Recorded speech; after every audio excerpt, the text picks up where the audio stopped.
Assalamualaikum warahmatullahi wabarakatuh. Perkenalkan, nama saya Aula Sapitri dari Prodi Sarjana Terapan Gizi dan Dietetika dengan NIM P0713112149. Di sini saya akan menyampaikan tentang makalah saya yang berjudul Negara dan Konstitusi.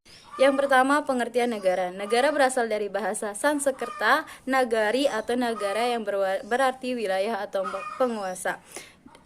Pengertian negara secara bahasa adalah keadaan yang tegak serta tetap atau sesuatu yang memiliki sifat-sifat yang tegak atau tetap. Secara terminologi, negara diartikan sebagai organisasi tertinggi di antara suatu kelompok masyarakat yang mempunyai cita-cita untuk bersatu hidup dalam daerah tertentu dan mempunyai pemerintahan yang berdaulat. Yang kedua, unsur-unsur negara. Unsur-unsur negara ada 4. Yang pertama, rakyat. Yang kedua, wilayah. Yang ketiga, pemerintahan yang berdaulat. Yang keempat, pengakuan dari negara lain. Yang ketiga, sifat-sifat negara. Sifat-sifat negara ada 3. Yang pertama, maksa. Yang kedua, monopoli. Yang ketiga, mencakup semua. Pengertian konstitusi. Dari segi bahasa, konstitusi berasal dari kata constituere yang berarti membentuk. Ada beberapa pendapat para ahli dan dapat disimpulkan bahwa dalam arti luas merupakan suatu keseluruhan aturan dan ketentuan dasar hukum, dan dalam arti sempit yaitu merupakan undang-undang dasar, yaitu suatu dokumen yang berisi aturan-aturan dan ketentuan yang bersifat pokok dari ketatanegaraan suatu negara.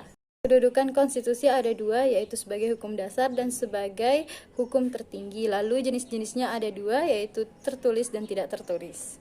Unsur-unsur konstitusi ada 3. Yang pertama, konstitusi sebagai perwujudan kontak sosial, konstitusi sebagai hak asasi manusia, dan konstitusi sebagai forma regimen.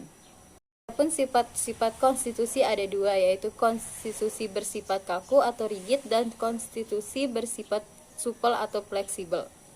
Lalu ada tujuan konstitusi. Pada umumnya konstitusi bertujuan untuk membatasi kekuasaan penyelenggara negara agar tidak berbuat sewenang-wenang dan menjamin hak-hak warga negara.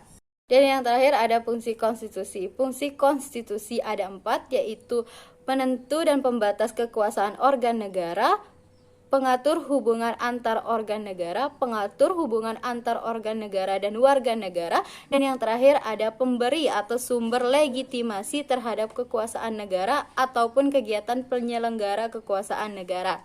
Mungkin hanya itu yang dapat saya presentasikan, kurang lebihnya mohon dimaafkan. Wassalamualaikum warahmatullahi wabarakatuh. Terima kasih, bye-bye.